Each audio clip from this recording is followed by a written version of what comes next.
What's up, Zara? Can you hear me?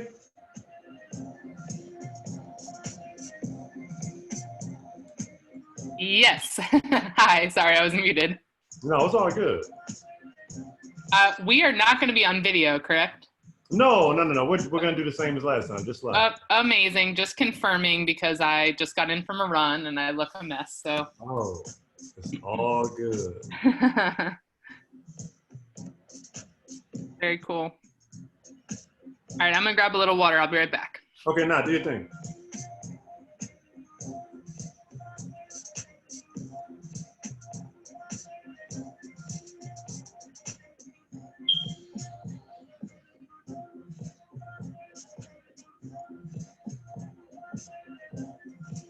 Good evening, good evening. Welcome, welcome. We're going to get started a couple minutes after 6. Hope everybody is doing all right.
Good evening, good evening, good evening, everyone. We're going to get started in just a couple of minutes, just giving everybody an opportunity to hopefully wind down the other parts of their day before folks join us here. So please bear with us. We're going to get started in just a couple of moments. Again, feel free to utilize the chat box to introduce yourself and tell us what program or organization you're representing. And again, we'll look to get started here in just another couple of minutes. Good evening.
We're gonna give it one more minute, ladies and gentlemen.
All right, ladies and gentlemen, we're gonna go ahead and get started. Good evening, good evening, good evening. Hopefully everybody can hear me still loud and clear.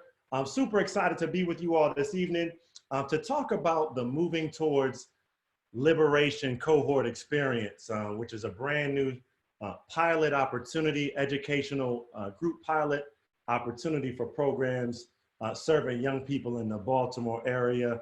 And again, couldn't be more excited to spend a little bit of time with you all this evening. Our intention is to absolutely be done a little bit before 7, so as to allow for any questions or comments, etc.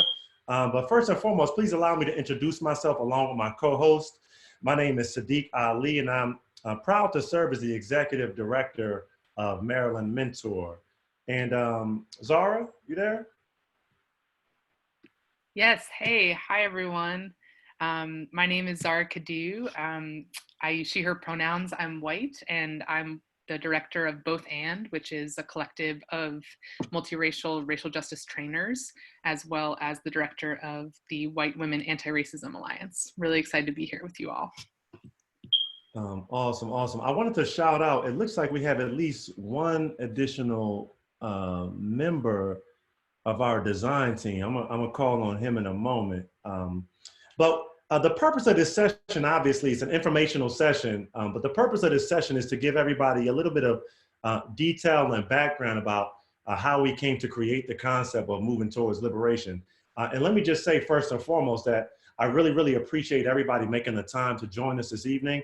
You know, obviously it goes without saying, and I think the running joke is everybody's getting like 15,000 emails from every organization you've ever corresponded with or bought something from. They're sending you an email about their COVID-19 response. But for many folks, it really is a serious situation. And I think everybody has a slightly different really outlook and sort of vibe how they're dealing with the situation. So I just wanted to thank everybody for joining us, making the time, and really honor you for your time, because again, every moment we spend doing our work is a moment away from our families. And even though we're probably getting more of our families these last couple of days and weeks than any of us could have imagined prior to, I just still want to thank everybody for joining us, again, under really extraordinary circumstances. So here we go. Okay, here's my mouse is back. All right, so let's jump in. So a little bit of the agenda for this evening. So again, we're going to talk absolutely why and sort of how this this collaboration and collective came to be. Talk a little bit about why are you here? So sort of open it up a little bit to hear from you all. We want to give an overview of moving towards liberation along with some of its objectives.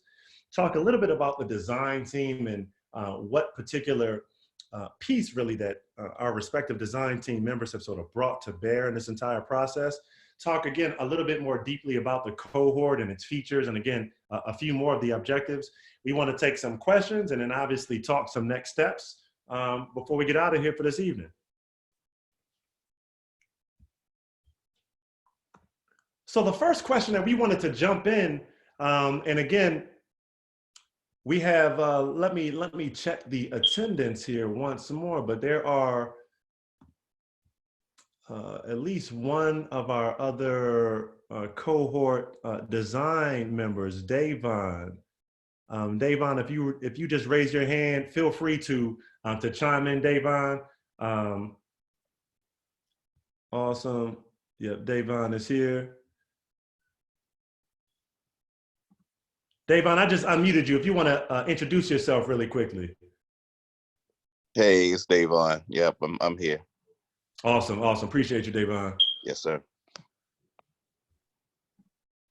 All right, so I would ask everyone that's on the line and has access to the chat box for you to take a moment and just answer these two questions, right? We'll call them out, or feel free to raise your hand if you want to actually verbally express this. But first question is, what brought you here? What attracted you to this opportunity, right? What was it about the language that made you say to yourself, like, man, this is something that I want to participate in, or I need to participate in? We're always really, really curious to hear that. And then secondly, what questions do you want to make sure that we covered this evening via this info session? And I just want to underscore, the idea of really the foundation of this work around talking about race, right? And creating these safe spaces is that the bottom line is we gotta get more comfortable sharing. And some of the issue is that too many of these conversations about race and equity are sort of had in silos, behind closed doors, right? So as to shield us personally or organizationally from what we perceive as embarrassment. When in order for us to achieve any real progress, there has to be some discomfort. There has to, to be some of what we might potentially, even visualize or perceive as embarrassment. So I'd love for you all to, again, share this in the chat box. We can either call these out or feel free to raise your hand, and we can call on folks that way. But we'd love to hear from everybody that has the ability to type. What brought you here? What questions do you hope that we address through this process this evening? Awesome, thank you, Abby. So Abby says She's trying to lead her organization towards system change and recognition of equity as a core principle and purpose in our language. Absolutely. Thank you, Abby. So Sarah Gibbons just commented. Okay, everybody can read that one. So yeah, please make sure that when you type in the chat box, you allow that for to be seen by attendees and panelists. There's an option to select there. So thank you, Sarah. But Sarah's connected to the White Women's Anti-Racist Alliance, facilitated through both and has attended those workshops, and she's an arts education nonprofit and wants to make sure that there's access created via Tools for Liberation, and just looking forward to the info in general. Thank you so much.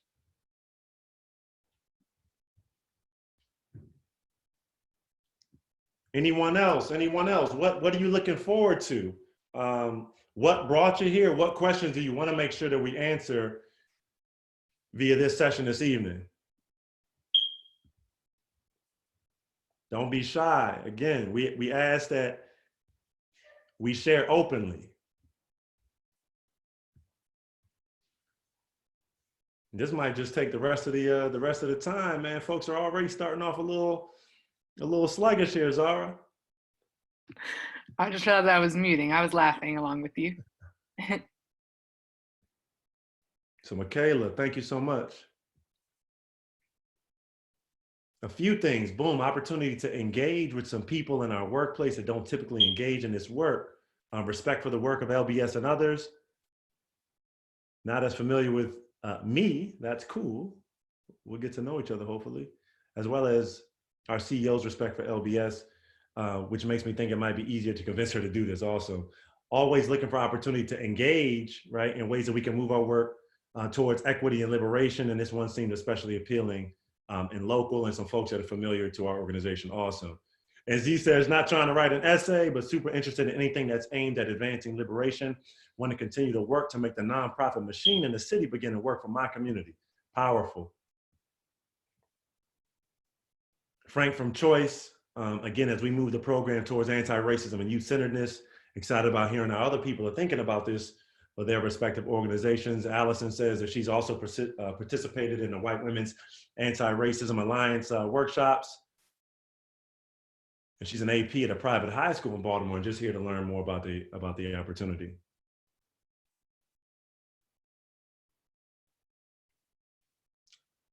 Sarah from Thread, the word liberation brought her here. Thank you so much.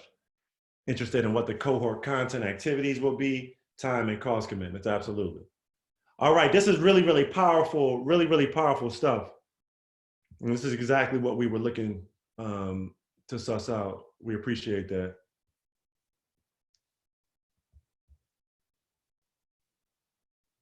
All right, Zara.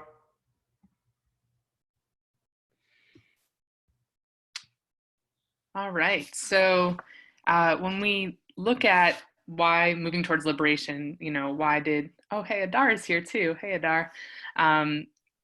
One of the things that the design team spoke about at length over the course of many months is really the issue in the youth development and mentoring space. That's really centered in, Sadiq, if you wouldn't mind, bringing us there, thank you. That programs in the nonprofit sector and in our schools have been built on these notions of Black inferiority and pathology, which create this idea that youth, particularly youth of colors, are issues to be solved, and that community and families of youth are impediments. And these are really Eurocentric models of development, colonial models of development that are placed on communities of color, particularly Black communities in Baltimore.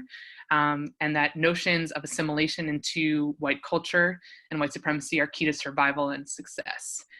So this is really built on a foundation of white supremacy and racism. And I don't know if Davon or Adar wanted to comment on that at all, particularly since a lot of our foundational work is using Davon's work that was recently published through LBS. Davon or Adar, anything to add in there? I'm good. Awesome. Adar, welcome, who's also part of our design team. Okay, I just unmuted you, Adar. And you should actually be promoted to panelist. Adar, anything to add?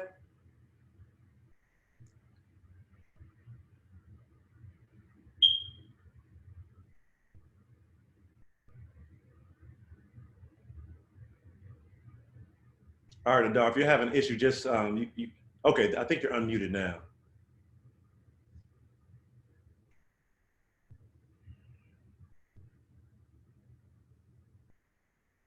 All right, we're all getting used to this technology, people.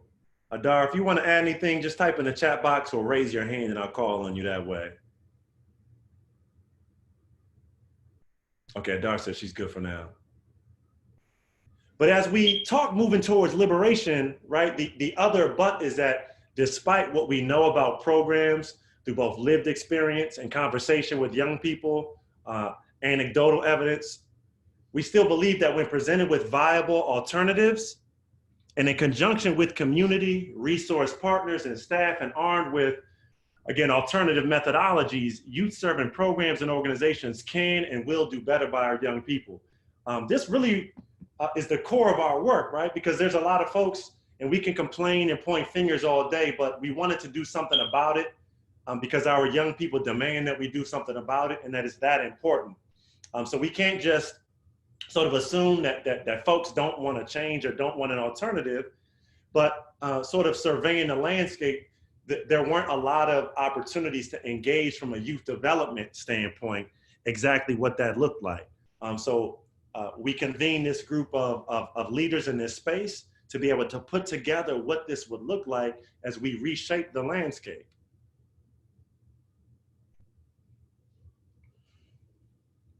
Zara? Yeah, so thinking about reshaping the landscape, something that we talked a lot about was that, you know, current race equity and anti-racist trainings really leave programs wanting for support in next steps.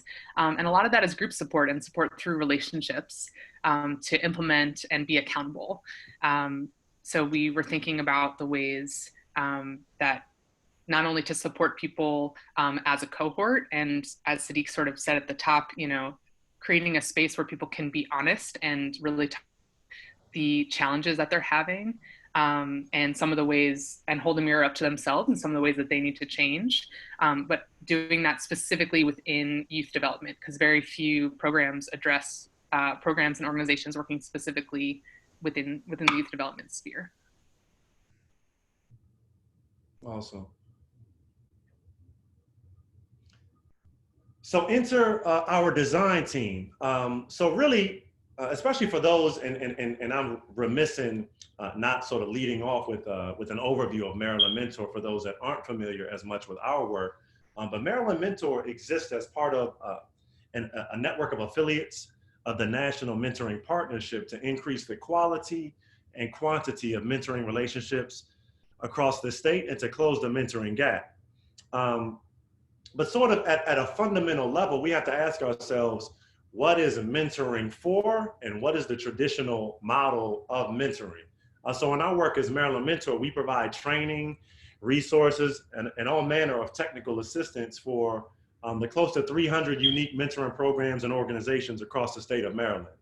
But I was personally inspired and moved in a number of different settings, having gone through Undoing Racism, BRJA trainings, et cetera. As we've already alluded to, very few of them had a direct tilt and a direct focus on youth serving organizations. We always talk about youth being our future, and if we have a choice, right, between having to give $1 to somebody that's older or somebody that's younger, right, or to direct resources, where to direct resources, most of us can agree that we need to and would want to direct those resources at our young people. But so many of our equity work, our anti-racism work, it sort of skips over this idea of what about those youth serving organizations? So in conjunction with these leaders from these following organizations, we began having conversations about what would it look like to create an experience that was centered in anti-racism work and equity work specifically for youth serving organizations. And through the lens of Maryland Mentor, especially focusing on mentoring programs and organizations with, when not armed and not having the correct lens, can do in many, many instances more harm than good for our young people, especially going back to, again, the slide from a couple of moments ago, when we're looking at our young people, again, as really through an assimilationist point of view and through an assimilationist lens, it becomes a very, very scary notion. So we got together and began planning out what a cohort experience would look like, but specifically keeping in mind that through many of the other experiences that I've personally gone through and many of my colleagues and peers have, in the absence of support via next steps after one undergoes portions of an awakening, right? Or we're sort of woken up to the idea that, man, I can be doing this work differently and better. We wanted to fill in that gap in terms of what would next steps look like? What would a collective, a community of folks that's supporting each other and holding each other accountable to get this work done? And that's really what we set out as the objective of this collective. And then so doing, our response became moving towards liberation. So our response, or should I say, I'm sorry, our overview here of moving towards liberation. And again, please feel free to drop any questions or comments into the chat box, raise hand feature, or utilizing the QA feature, the question and answer feature as well. But an overview is that this is a cohort learning experience designed by a collective that we've already just chatted about, of youth development and race equity practitioners, initially open to Baltimore-based youth serving organizations.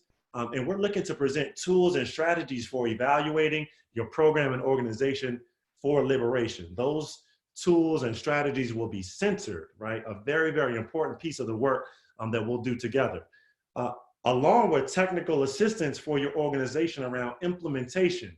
We saw that as one of the #1 gaps, really in the race equity practitioner space, is that there was support needed by a great many organizations after we undergo this process or we go through this training or this experience together. What does it look like practically in real life for me to implement change in my organization? There's also a capacity building planning that will take place both personally and organizationally, which someone already alluded to earlier in our chat box, right?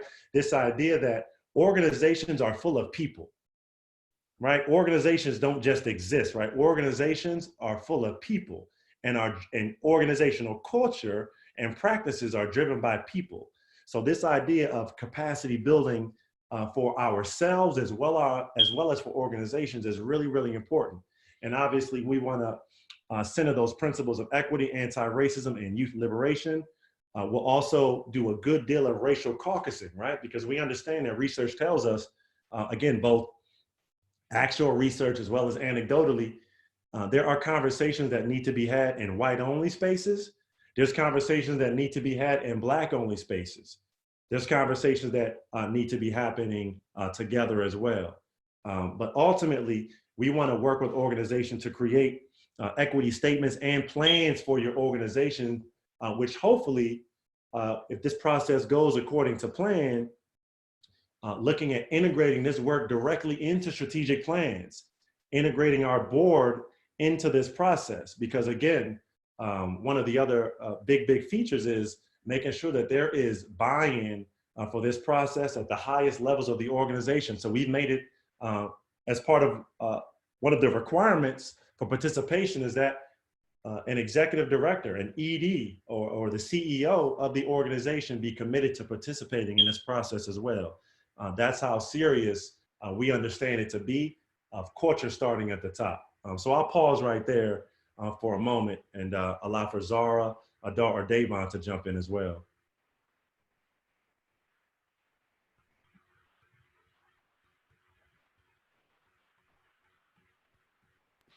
That all seems straightforward to me.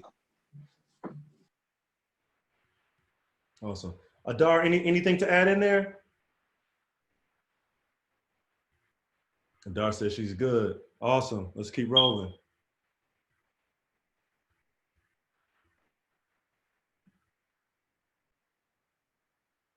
Zara? All right. So this cohort really has two objectives, and One is sort of the overarching vision, and then the second is the how. So when we're thinking about where are we headed, we're thinking about dismantling white supremacy, racism, and white saviorism in youth programming. And that might sound very overwhelming, partially because it is a very, very big task. And so our how is really creating a community of practitioners in the youth development and mentoring space who together can spot problematic program practices, who are armed to voice and correct issues, and who are there to hold each other accountable. So that goes to a lot of what Sadiq was just outlining in terms of how we want to do that, from tools like racial caucusing to multiracial conversations, to doing different technical assistance and coaching, so that we have sort of that 360 look. But again, it's grounded and based in relationship. Awesome. Why liberation, right? This word liberation. And we thought this was really, really important to highlight. And I think, again, it might have been Sarah who said that word specifically drew her in to be interested in this, right? But I would say, in short, that collectively we view liberation really as the end goal of equity and anti-racism work, right? Liberation, the ability for folks to not have unrealistic expectations heaped upon them, or again, damaging expectations rather heaped upon them, right? So we talk about liberation as the end goal of mentoring and of youth development in conjunction with that equity and anti-racism work. And I wanted to call attention to a passage from the report that Zara mentioned, and again, that Davon rather brilliantly authored, and that was their report that was released late last year called When Baltimore Awakes. But I wanted to highlight a specific passage that we called out, and this is really a passage from Jerome Schill, who's a Black social worker, educator and scholar, and is one of the leading exponents of the African-centered perspective on social work. And really what this passage talks about is the idea of the Afrocentric paradigm having groundbreaking application in the context of applying that to a traditionally Eurocentric model of youth development. And according to Schill, the Afrocentric paradigm of human services is particularistic in that it addresses the distinctive liberation needs of African people, and universalistic in that it fosters the spiritual and moral development of the world. And although Schill's Afrocentric paradigm is centered around culture, the celebration of cultural differences, the promotion of cultural pluralism and struggle against cultural oppression, culture is never separated from a focus on spirituality. So really here we see liberation as a tool to sort of bring in a holistic African-centered approach to youth development, mentoring, and really right along that paradigm and that continuum, which is really at the core of why we chose to include the word liberation, because we saw that as all encompassing, again, as the endpoint along a continuum of anti-racism and equity work. Again, Davon or Adar or Zara, anything to add in there, feel free. Or again, questions or comments from the audience is welcome as well. Yeah, I would just say that to add on to what you just said, in terms of the choice of using the word liberation, it's important because I think when we think about how do we determine what it means to successfully help young people develop, when we have a recognition of people are desiring, what's widely being called race equity, with that comes a recognition of the system of white supremacy and it as a sociological fact of life.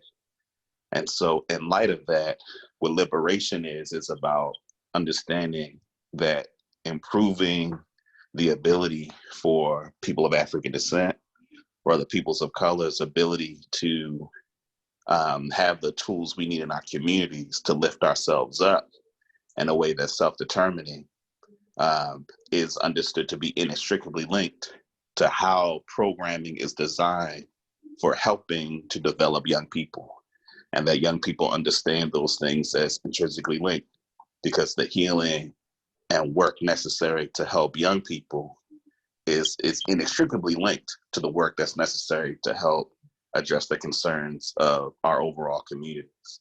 And so I think liberation provides a framework that helps us understand that those things are inextricably linked. I would argue part of the problem in the mainstream traditional human service frame is that those things are understood as not being related or not being connected, as if it's possible to really credibly address the issues that young people face without addressing the communities from which they come. Thank you so much, Davon. And Adar would add that we have to understand, again, in the context of it all, what implementation actually looks like as we work with programs from the inside out. And I think that's a really, really important piece to add in. And then lastly, how we've been inculcated in Western ways and how we unconsciously bring that to our work with young people. Again, we bring problematic worldviews and paradigms and frameworks to bear on our young people every day. And then we wonder why, again, things don't change, right? Because they are then unwittingly becoming agents of the exact same systems that work to destroy them in their progress every single day, I think is the other underlying piece. So some additional pieces of the cohort. Thank you all so much, Davon and Adar. Additional cohort insight, right? So race equity auditing for organization based on mentoring best practices. And this is something that we've begun conversations with nationally with the National Mentoring Partnership and a couple of other national organizations around how do we, not sort of have race equity as a separate conversation than mentoring, right? But the conversation as it pertains to mentoring. How do we incorporate these tools, not as a separate sort of thing to, again, to incorporate into our work, but part of really as a foundation of the thing. And again, I think that points to, again, back to what Davon sort of spoke about just a moment ago. But analyzing how white supremacy shows up in our work. We already talked about racial caucusing, but the accountability partnership piece as well. A community that not just calls out, but calls in and actually on paper puts accountability and implementation and actual change high up on the list, right? This is not just a check the box sort of activity. That's the last thing that we're looking for this to become. Analyzing internalized oppression and internalized white supremacy. So this is really talking to the notion that this opportunity is not just for white-led organizations, but also there are Black-led organizations that perpetuate white supremacy culture and racism just as heavily as any white-led organization. And making sure that that's a critical part of the conversation, right? Just because we sort of come from a certain background, et cetera, doesn't mean we have the tools to both analyze as well as implement proper change, et cetera. Hey, Cindy, can I ask something real quick to that? Please. Yeah, just one thing, because I think one of the things that is good about the fact that you all decided that you were interested in this session, there are lots of people who will purport to know about what it means to do race equity. And unfortunately, there are a lot of people who, just because they're Black and aren't articulate, about injustice, it means that in many respects, they get put in spaces to lead what racial equity or what racial justice looks like. And so I think what's really important about that point there is for people to develop the tools necessary to understand that what it looks like when anybody, regardless of race, is deploying white supremacy culture so that you can make informed decisions, both as individuals and organizations, as to what it actually looks like for you and your organization, and to be able to identify when the work is being exploited. Awesome. And Adar added that, again, not everyone with the experience of oppression has an analysis of oppression. And that is a critical piece, I think, that underscores what Davon just spoke about as well. So as we talk about the actual how of the cohort, a combination of virtual and in-person convenings And this is a point, obviously, in the sort of in the light of COVID-19 and really just this cloud of uncertainty over everything. We thought it was important to launch and begin the application process for moving towards liberation. And it was our intention, and still is, to kick off the cohort experience with an in-person kickoff convening / summit. We don't know when the restrictions on public gatherings will be lifted, but it is absolutely our intention to leverage both technology as well as in person, because this work is personal, and we don't want to shortchange the magic of what happens when a group of like-minded individuals that have a solid, and I would just say a true intention of coming together and building together is a very, very powerful tool. So Lord willing, we'll be able to progress in some shape or fashion via in person, but again, timing wise, that just remains to be seen.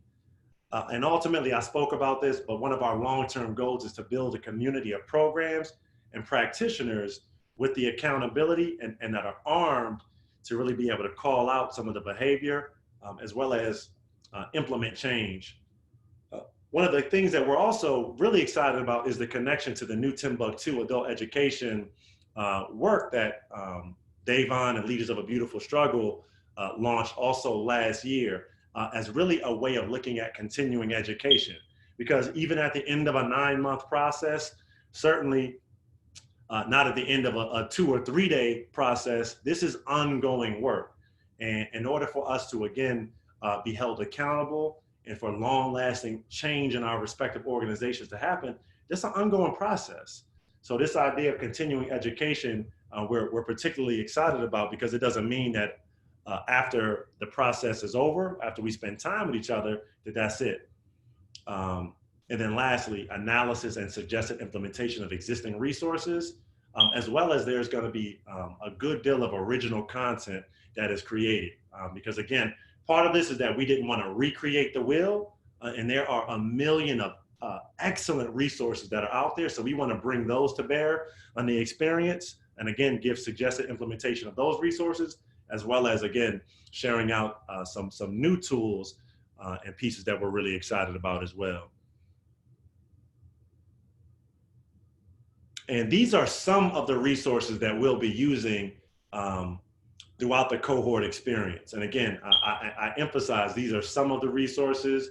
There are many, many more that we're intent on exposing the cohort to and pulling from in order to inform some of our practices. But starting with When Baltimore Awakes, which again, if you all have not downloaded a copy of that, please make sure you do so. How to Be an Anti-Racist, which is just an excellent piece of work just around, again, defining in very clear and straightforward terms what racism is, what bias is, what systems really look like. It's a powerful, powerful tool. And then specifically around the institution of mentoring, critical mentoring is another beautiful work by Dr. Tori Wieston-Serdan, which is really looking at mentoring through a critical race theory lens. So these are 3 of the tools that we'll be leaning on heavily. And what I will tell everybody as a really, really strong suggestion is that regardless of what happens, obviously because space is limited in this initial cohort, is that regardless of whether or not we're all able to work together, I would strongly, strongly encourage you all to delve deeply into these 3 resources, because even with these 3 resources alone, and some white paper in your organization, et cetera, right, in a conference room, some great conversations can be started by, again, looking at some internal practices and looking at the resources that these books lay out.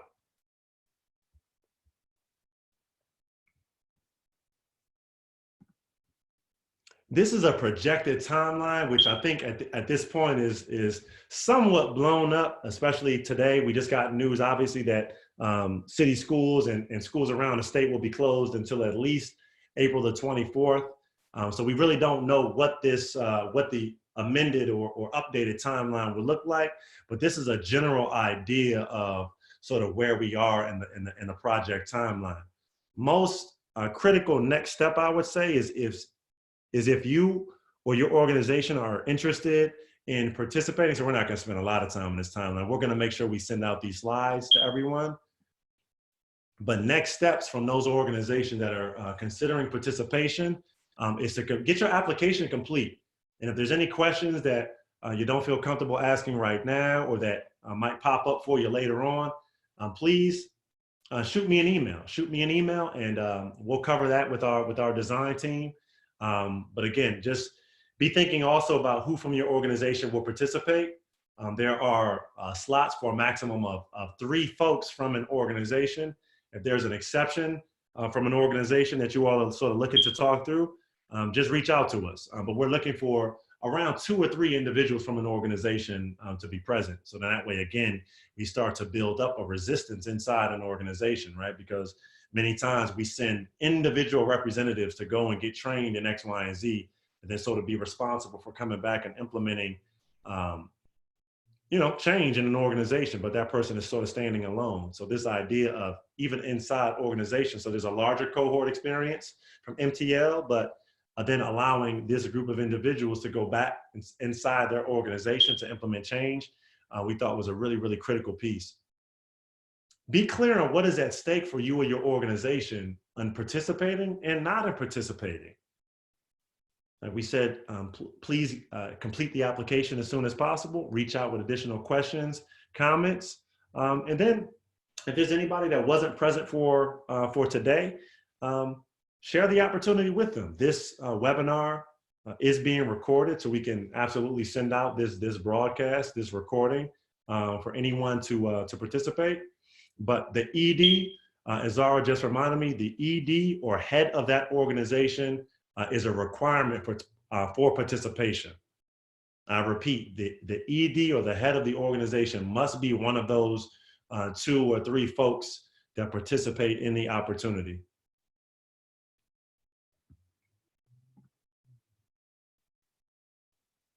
Questions, comments?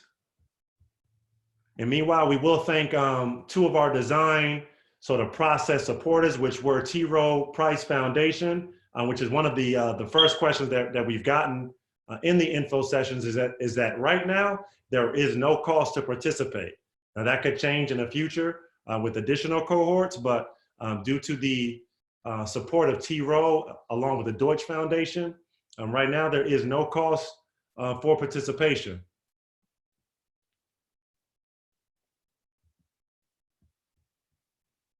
I want to shout them out though. Questions, comments? Let's see, we have 1 in the QA. Is 3 the max number of people per organization? We'd have a lot of interest. Abby, let's have a conversation.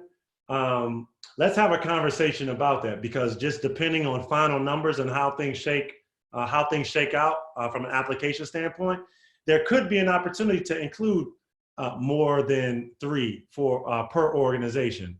But I would say let's just think about it from a 3-person internal cohort for now. And again, if we have the opportunity to open that up, we'll certainly let everybody know.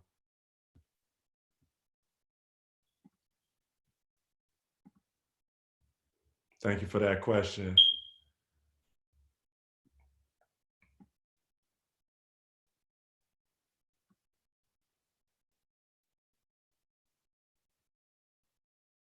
We may work in the future with their boards, absolutely. As part of the, Adar just brought up an excellent point. So as part of the sort of technical assistance piece and just deeper work with the individual organizations that participate, your boards, obviously, we want heavily involved in this process.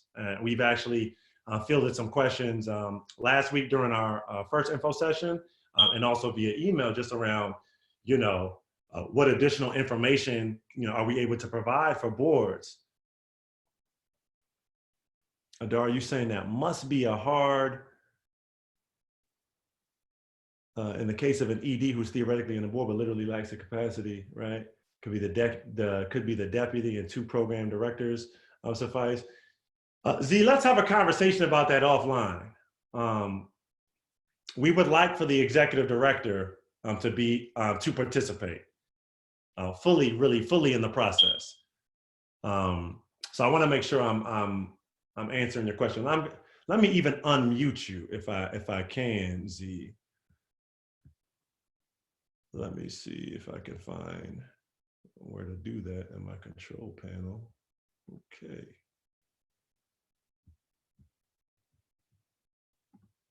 Okay, Z, if you want to ask that question, I want to make sure I'm capturing your question. Z, you're unmuted. Sure, sure. I think you pretty much got it. Just looking ahead at what my conversations have already been with Eric and what his literal time like his ability to be a place is. His involvement with he's doing the disproportionate minority confinement board. Right. I And know. yeah. So he just I will be worried about his actual. I mean, and he is worried, in my conversation with him about his actual capacity there. But of course, we're very interested. Yeah. Let's have some deeper conversation. This is one of the pieces that, as a design team, we wanted to be sort of clear on not wavering. Let me. I respect that if right now isn't the time, but I'm or whatever needs to happen, and I'm good to have a conversation. Let other folks go and have a conversation some other time about it. Yeah, no. It's a good point that you bring up, and I appreciate the question.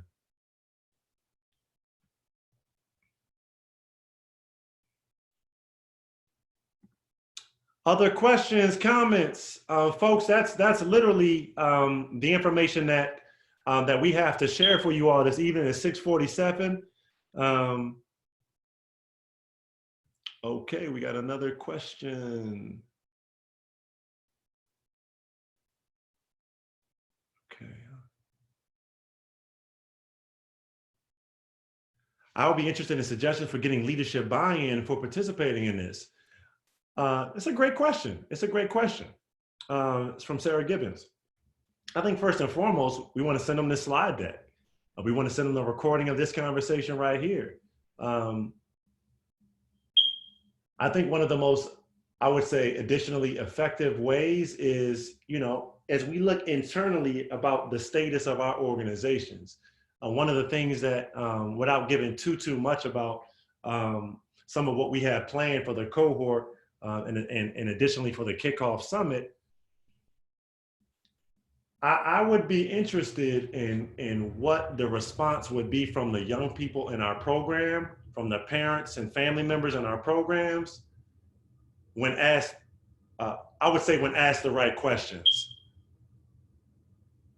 And I think those responses, better than anything that I could say or anybody on the design team could say, I think the answers to those questions could be eye-opening. And I would offer up critical mentoring as a resource that actually has some really powerful guiding questions that organizations can ask around internally. But most importantly, questions that we can actually ask our young people, and then to sort of take back, because I think a common misconception, and I think it's a part of what I like to call organizational hubris, is that many times we think we're just doing a bang-up job. We think a lot of times we're just doing amazing work. And a lot of times we don't stop and actually ask the recipients of all of this amazing work how they're actually feeling about said amazing work. And I think many times if we have the courage to ask those questions, the responses that we receive are going to be really eye-opening. So I don't know if that helps.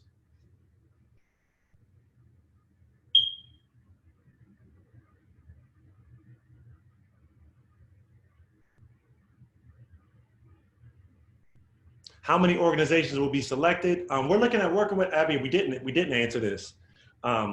Anywhere between 10 and 15 organizations for this initial cohort.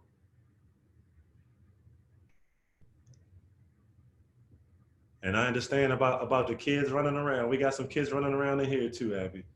Again, that's why I appreciate everybody's time.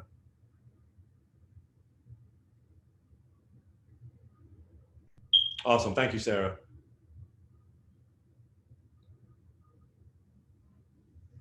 Additional questions, comments?